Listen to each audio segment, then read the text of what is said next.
Assalamualaikum warahmatullahi wabarakatuh. Selamat pagi, siang, dan malam.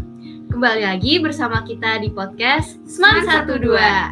Oke, kita kembali masih dengan tema yang sama, yaitu dampak perubahan teknologi terhadap demokrasi di masyarakat. Ya, kita kembali membahas masalah seputar demokrasi yang pastinya dengan narasumber yang berbeda. Apalagi kita sebagai warga Indonesia juga selalu melekat dengan yang namanya demokrasi kan. Nah, kita mengundang narasumber yang memang berkaitan dengan tema kita kali ini. Kira-kira kalian tahu nggak nih narasumber kita pada episode kali ini siapa? Wah, siapa ya kira-kira? Tapi sebelum kita kenalin narasumbernya, kita perkenalkan diri kita dulu ya. Perkenalkan, nama aku Nadira Nindita Sunardi dan aku Mazai Zulfabidin yang akan membawakan jalannya podcast pada episode kali ini. Selanjutnya, langsung aja kita perkenalkan narasumber kita. Ada Kak Askia Bahia Syefa yang merupakan mahasiswi UI dan saat ini berada di Fakultas Hukum. Terima kasih kepada Kak Askia yang bisa meluangkan waktunya untuk podcast kita kali ini di tengah kesibukan kuliah Kakak. Oke, sebelum kita mulai sesi pertanyaannya, kita mau tanya-tanya dulu nih ke Kak Askia. Gimana kesan-pesannya kuliah di UI Fakultas Hukum? Oke, awalnya sebenarnya jelas balik hukum tuh bukan jurusan yang aku pengen. Sebenarnya aku pengen jurusan ilmu komunikasi, tapi nyasarnya ke hukum. Tapi menurut aku, pas aku menjelajahi dunia hukum di Fakultas Hukum, sebagai for your information bahwa Fakultas Hukum Universitas Indonesia merupakan fakultas pertama di Indonesia dan merupakan fakultas terbaik di Indonesia, dan kemarin baru merayakan 99 tahun dan tahun depan merupakan 1 abad. Nah, jadi tuh aku selama di Fakultas Hukum ya title-nya itu nomor 1 di Indonesia tuh merasakan kayak mereka tuh lingkungannya hustle yang bener-bener kayak mereka tuh bener-bener produktifnya tuh tinggi banget. Terus kayaknya tuh bener-bener ambisius tingkat dewa sih. Kayaknya main terus belajar itu mereka sama, jadi kayak work-life balance gitu. Menurut aku. Keren juga ya ternyata. Kita juga mau tanya nih Kak, kesan-pesannya Kakak selama kuliah di Fakultas Hukum tuh gimana selama ini? Menurut aku kesannya super seru, walaupun memang tugasnya tuh banyak banget, bener-bener sampai kayak bener ya kata orang kalau misalnya kuliah di UI itu tidur tuh opsional sih, bukan wajib tapi opsional, kayak ya setelah mau tidur atau enggak karena tugasnya yang super banyak. Dan ternyata pas selama di hukum tuh aku ngerasa kayak wow, menarik banget karena dia tuh lingkupnya tuh nggak cuma satu, tapi lingkup hukum tuh banyak, ada hukum tata negara, administrasi negara, hukum adat, hukum internasional, bahkan hukum-hukum lainnya yang mungkin prospek kerjanya juga luas. Banyak juga ya Kak. Iya. Selanjutnya kita bakal masuk ke sesi pertanyaannya Kak. Kita tanya jawab santai aja. Secara umum itu demokrasi kan merupakan sistem pemerintahan dari rakyat, di mana setiap orang tuh dapat mengambil bagian perihal keputusan yang akan mempengaruhi kehidupannya dalam bernegara. Nah, menurut Kakak nih, bagaimana sih definisi dan makna demokrasi dari pandangan Kakak sendiri yang mungkin secara masyarakat luas tuh belum tahu? Oke, jadi sebenarnya tuh demokrasi tuh pengertiannya ada 2 ya, demokrasi secara umum sama demokrasi sebagai ide.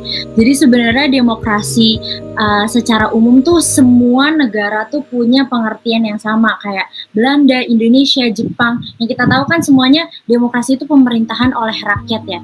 Nah, terus kalau misalnya demokrasi sebagai ide tuh beda-beda tiap negara. Contohnya deh, kalau misalnya negara barat, bagian barat itu demokrasinya tuh dia lebih ke individualistis. Sedangkan kita Indonesia merupakan demokrasi Pancasila yang ada nilai-nilai musyawarah dan mufakat. Yang artinya tuh kita berbeda dengan demokrasi di negara barat. Jadi tuh sebenarnya pengertian demokrasi di in general semua negara sama, tapi kalau negara sebagai demokrasi sebagai idenya tuh beda. Menarik juga ya ternyata di beda wilayah tuh bisa beda arti gitu. Bisa beda-beda.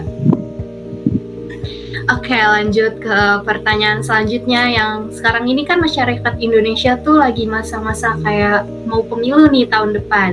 Terus bagaimana sih tanggapan kakak mengenai masyarakat Indonesia yang sering termakan oleh berita-berita yang sedang viral mengenai pemilu tanpa mencari tahu kebenarannya terlebih dahulu? Oke, ini relate banget ya. Aku nge-scroll TikTok, di video aku tuh muncul di FYP kayak tentang semuanya pemilu, tentang video-video pemilu. Sebenarnya memang tantangan di era digital dan globalisasi kita tuh pasti ya masuknya seluruh informasi tanpa terbatas ruang dan waktu ya. Jadi sehingga tuh tantangan bagi kitanya tuh harus memfilter informasi yang ada, gak langsung nelen secara mentah-mentah berita hoax gitu loh. Nah, menurut aku sebenarnya media sosial ini dia ada dua, berperan sebagai positif dan negatif. Nah, positifnya tuh kalau misalnya media sosial tuh berperan aktif dalam mempengaruhi proses politik. Contohnya kayak termasuk membentuk cara pandang dan meningkatkan kesadaran publik akan isu-isu sosial terkini. Jadi menurut aku dengan adanya media sosial malah membantu untuk masyarakat-masyarakat yang nggak tahu track record dari cawapres kita, misalnya cawapres bla bla bla, track recordnya membangun infrastruktur sekian, track record buruknya gini. Jadi sebagai bahan pertimbangan kita juga. Tapi di lain sisi memang menjadi wadah negatif. Ya, tadi seperti kayak termakan berita hoax di sosial media. Terus pas aku lihat juga ada berupa video-video ujaran kebencian gitu yang tujuannya tuh mereka menjatuhkan kandidat pemilu 2024 gitu. Nah, selain itu aku juga lihat di kolom komentar itu tuh netizen Indonesia yang sudah terkenal di seluruh dunia sebagai netizen yang suka berargumen gitu di kolom komentar. Itu kayak aku lihat di Instagram, TikTok, Twitter dan platform lainnya tuh mereka tuh kayak menjatuhkan kandidat lain demi kandidat yang mereka pilih gitu. Jadi tapi dampak dari negatif itu mereka tuh menggunakan SARA guys.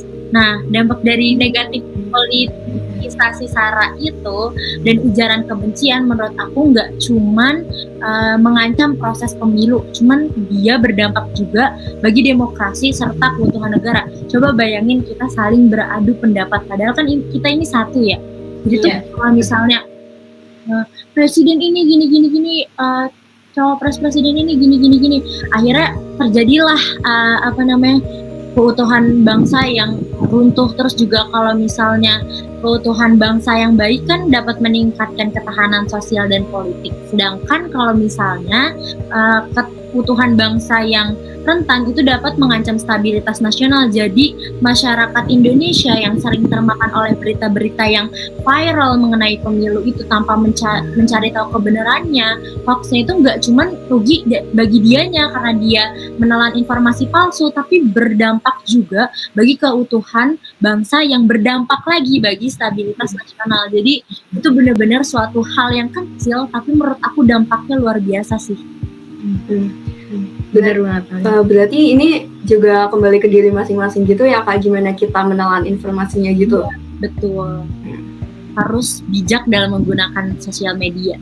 Iya, benar banget. Terus nih Kak, ada pertanyaan lagi yang selanjutnya. Menurut Kakak tuh gimana perbedaan sudut pandang masyarakat terhadap konsep demokrasi dapat berdampak signifikan pada dinamika politik dan formulasi kebijakan di tingkat nasional dalam sebuah negara? Sebenarnya sudut pandang masyarakat itu suatu hal yang wajar ya guys, karena yang kita tahu bahwa Indonesia merupakan negara pluralisme yang artinya terdiri dari berbagai suku, ras, bangsa, bahasa, dan lainnya. Yang pasti mungkin berbeda-beda kan tiap ras dan sukunya. Dan kalau misalnya terjadi sudut pandang yang berbeda-beda juga itu merupakan hal yang wajar.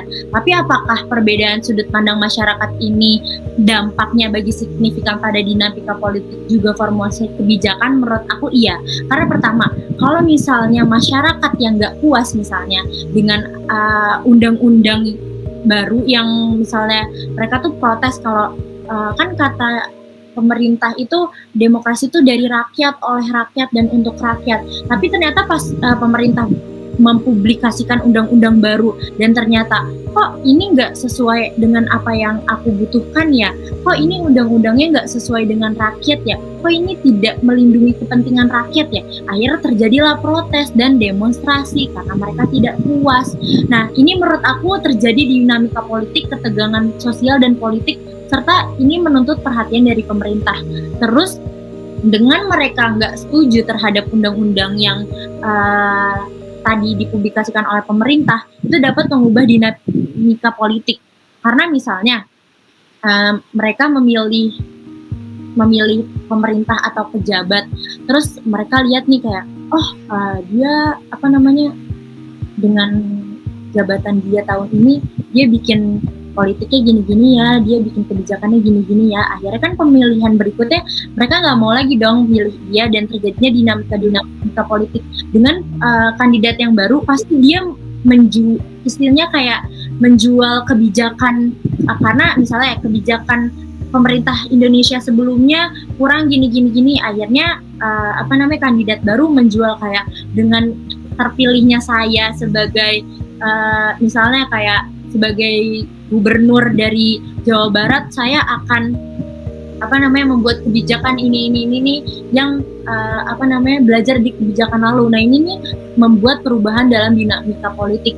Terus menurut aku perubahan dalam kebijakan juga. Misalnya kalau demonstrasi dan protesnya ini besar-besaran, terjadi tekanan dari masyarakatnya cukup besar. Nah, mau nggak mau pemerintah mungkin terpaksa untuk memodifikasi atau mencabut undang-undang yang nggak populer tadi. Ini sebenarnya karena kita demokrasi, ini menunjukkan respon dari pemerintah terhadap keinginan dan aspirasi masyarakat. Jadi memang perbedaan sudut pandang masyarakat ini dapat berdampak pada dinamika politik dan formulasi kebijakan, karena kebijakannya bisa diubah karena tadi proses demonstrasi tadi. Ya, ternyata seberpengaruh itu ya sudut pandang masyarakat tuh buat berdampak ke dinamika politik. Banget, cukup besar. Nggak semudah yang dibilang juga ya, ternyata lumayan rumit juga. Jadi kan banyak ya, misalnya ada orang yang bikin konten di TikTok atau di Instagram ternyata diblokir karena melanggar